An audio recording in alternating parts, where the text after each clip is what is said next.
नमस्कार, मी अनिताच kitchen and गार्डनमध्ये आपल्या सर्वांचं स्वागत करते. कसे आहात आपण सगळे? आशा करते की आपण सगळे स्वस्त असाल, मस्त असाल आणि यूट्यूब पाहण्यात व्यस्त असाल.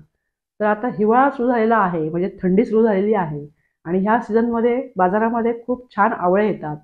तर आपण आवळ्याच्या बऱ्याच रेसिपी या सीझनमध्ये करतो. मग तो आवळ्याचा मावा असेल, आवळ्याची सुपारी असेल, सरबतं असतील, लोणच्यांचे वेगवेगळे प्रकार, मोरावळा असे बरेच आवळ्याचे पदार्थ आपण यावेळेस करतो. तर हे पदार्थ जर आपण ह्या सीझनमध्ये करून ठेवले तर आपल्याला वर्षभर याचा आस्वाद घेता येतो. तर आपण असंच आज आवळ्याची एक रेसिपी करणार आहोत. गेल्या वर्षी देखील मी तुम्हाला आवळ्याचं लोणचं दाखवलेलं आहे माझ्या यूट्यूब चॅनलला, पण ते मी वेगळ्या पद्धतीने दाखवलेलं आहे. आणि आता मी पण तुम्हाला आवळ्याचं लोणचंच दाखवणार आहे. पण हे आवळ्याचं लोणचं अगदी झटपट होणारं आहे आणि विशेष म्हणजे अगदी कमीत कमी तेलामध्ये आपण आज हे लोणचं करणार आहोत. तर आपण आता आजच्या रेसिपीला सुरुवात करणार आहोत. चला तर मग रेसिपीला सुरुवात करूया. तर हे 1 किलो आवळे मी आणलेले आहेत बाजारातून आणि हे आता स्वच्छ मी धुवून घेतले आहेत आणि पुसून घेतलेले आहेत. तर असे हे कडक आवळे हवेत आणि बिनडागी हवेत. तर आता आपण हे पाणी थोडं गरम करत ठेवलेलं आहे पातेल्यामध्ये. त्यावर आता ही आपण चाळणी ठेवणार आहोत आणि हे आवळे आपण डायरेक्ट पाण्यामध्ये न उकळता आपण हे आता डायरेक्ट असे वरती फक्त वाफून घेणार आहोत. चाळणीवर हे सगळे हे ठेवायचे आवळे आणि वाफून घ्यायचे आहेत. तर आपण आता हे एक 20 मिनिटं आवळे आपण वाफून घेऊया. झाकण ठेवूया आणि 20 मिनिटं वाफ देऊया फक्त. 20 मिनिटानंतर आपण चेक करूया. आता मधल्या वेळामध्ये आम्ही आता आमच्या बागेमध्ये आलेलो आहोत. सुंदर फुलं इथे फुललेली आहेत. वा, मस्तच.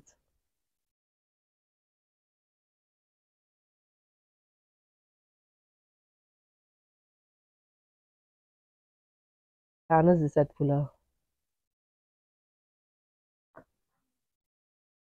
चला आता पुन्हा किचन मध्ये आलो आहोत. 20 मिनिटं आपली झालेली आहेत आणि आपण आता गॅस बंद केलेला आहे.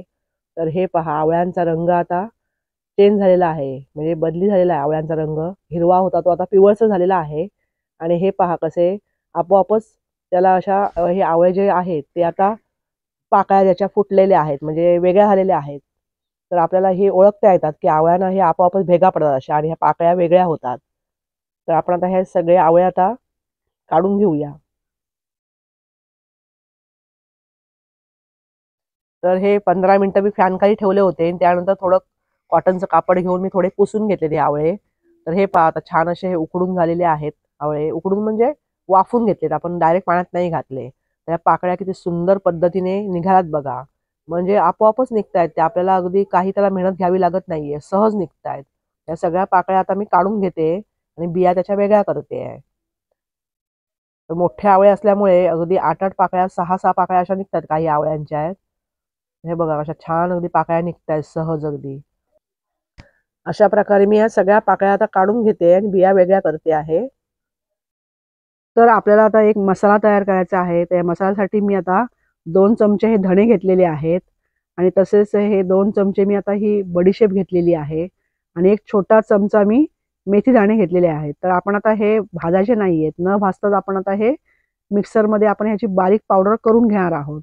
तर आपण ही बडीशेप, मेथी दाणे आणि धणे आपण मिक्सरमध्ये आता वाटून घेणार आहोत. अगदी बारीक पावडर करायची आहे. अशा प्रकारे मी हे सगळं वाटून घेतलं आणि पहा ही अशी बारीक पावडर झाली आहे. आणि आता इतर मसाले आपण पाहूया. तर ही मी 100 ग्रॅम मोहरी डाळ घेतलेली आहे. दुकानामध्ये मिळते मोहरीची डाळ लोणच्याची, ती आपण घेतलेली आहे 100 ग्रॅम. तसेच 3 चमचे मी मोठे मीठ घेतलेलं आहे टेबलस्पून. तसेच 3 टेबलस्पून मी मिरची पावडर घेतली आहे. 1 टेबलस्पून मी हळद घेतलेली आहे आणि एक छोटा चमचा मी हिंग घेतलेला आहे. आणि ही जी पावडर आपण आता केली होती मेथी, बडीशेप आणि धणे, ती ही पावडर आहे, ती सगळी घेतलेली आहे. तर आपण आता हा सगळा मसाला लोणच्यासाठी वापरणार आहोत. तर मग आता लोणचं करायला सुरुवात करूया. त्यासाठी आता सर्वप्रथम आपण गॅस ऑन करूया आणि कढई आता मी वरती ठेवलेली आहे गॅसवर. तर त्यामध्ये आता आपण तेल घेणार आहोत. तर हे कमीत कमी तेल अगदी घेतलेलं आहे. 100 ग्रॅम तेल मी घेतलेलं आहे 1 किलो आवळ्यांच्या लोणच्यासाठी. तर आता हे तेल छान गरम करून घ्यायचं आहे आणि गरम झालं की त्यामध्ये तेल गरम असतानाच आपण ही मोहरीची डाळ घातलेली आहे ती छान आतमध्ये फिरवून घ्यायची आहे. त्यानंतर जो आपण ही पावडर करून घेतली होती धने, बडीशेप आणि मेथी दाण्याची, ती पावडर देखील आता आपण घातलेली आहे. त्यानंतर आपण हे लाल तिखट घातलेलं आहे, ते 3 चमचे आपण घेतलं होतं, टेबल स्पून ते घेतलं आहे. आता हळद घातलेली आहे आणि मंद गॅस मी केलेला आहे आणि मंद गॅसवर मी हे सगळं गरम करते. आता हिंग घातलेला आहे. गॅस अगदी मी मंद केलेला आहे, छोटा केलेला आहे आणि छान परतवून घेते. आता हे मीठ देखील आपण घातलेलं आहे. आता आपण हे गरम तेलामध्ये आपण हे परतवून घेतलेलं आहे मंद गॅसवर, त्यामुळे मी कोणतीच वस्तू भाजलेली नाही, कारण ही आता ही आपण तेलात चांगली परतून घेतो आहोत, त्यामुळे मी काहीच भाजलेलं नाही यातल्या वस्तू कुठल्याच. म्हणजे अशा छान परतून झाली की आपण गॅस आता बंद केलेला आहे. 2 मिनिटं फक्त परतून घेतलं. बघा किती आपला छान मसाला तयार झाला. आणि आता हे आपल्या आवळ्याच्या सगळ्या पाकळ्या आपण आता या मसाल्यामध्ये मिक्स करून घेऊया.